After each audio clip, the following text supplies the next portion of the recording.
మంచిర్యాల జిల్లా చెన్నారం మండల కేంద్రంలో తెలంగాణ గిరిజన ఫైనాన్స్ కార్పొరేషన్ చైర్మన్ కోట్నక తిరుపతి జన్మదిన వేడుకలు ఘనంగా జరిగాయి.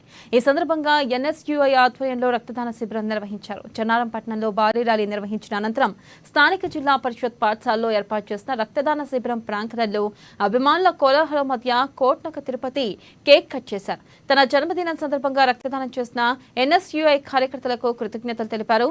తన పదవీ కాలంలో ప్రజల సంక్షేమం కోసం అహర్నిశలు కృషి చేస్తారని కోట్నక తిరుపతి అన్నారు.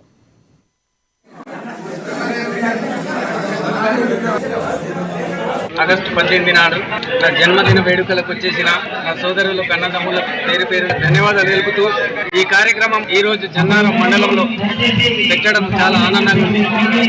ఎందుకంటే నేను తెలంగాణ రాష్ట్ర గిరిజన కార్పొరేషన్ చైర్మన్ గా ఎన్నికైన సందర్భంగా ఇక్కడున్న చెన్నారం మండలం అయితే దండపల్లి చిట్పేట గ్రామాల నుంచి వివిధ గ్రామాల ప్రజలందరూ కూడా పెద్ద ఎత్తున నుంచి స్వాగతం పలుకుతూ ఈ రోజు నాకు ఇక్కడ ఈ కార్యక్రమం చేపట్టడం జరిగింది. దాంతో పాటు ఇక్కడ ఈ రోజు ఒక మెగా రక్తదాన శిబిర కార్యక్రమాన్ని ఏర్పాటు చేసి మా మిత్రులందరికీ కూడా ప్రత్యేక ధన్యవాదాలు తెలుపుతూ తెలంగాణ రాష్ట్రంలో కాంగ్రెస్ పార్టీ తీరిన సందర్భంగా నాకు ఈ అవకాశం ఇచ్చిన గౌరవ ముఖ్యమంత్రులు రేవంత్ రెడ్డి గారికి, బట్టి విక్రమార్క గారికి, స్థానిక ఎమ్మెల్యే మంచిర్యాల ఎమ్మెల్యే కొకిరాల ప్రేమ్ సాగర్ రావు గారికి ప్రత్యేక ధన్యవాదాలు తెలుపుతూ నాకు మీ ఆశీస్సులు ఎప్పటికీ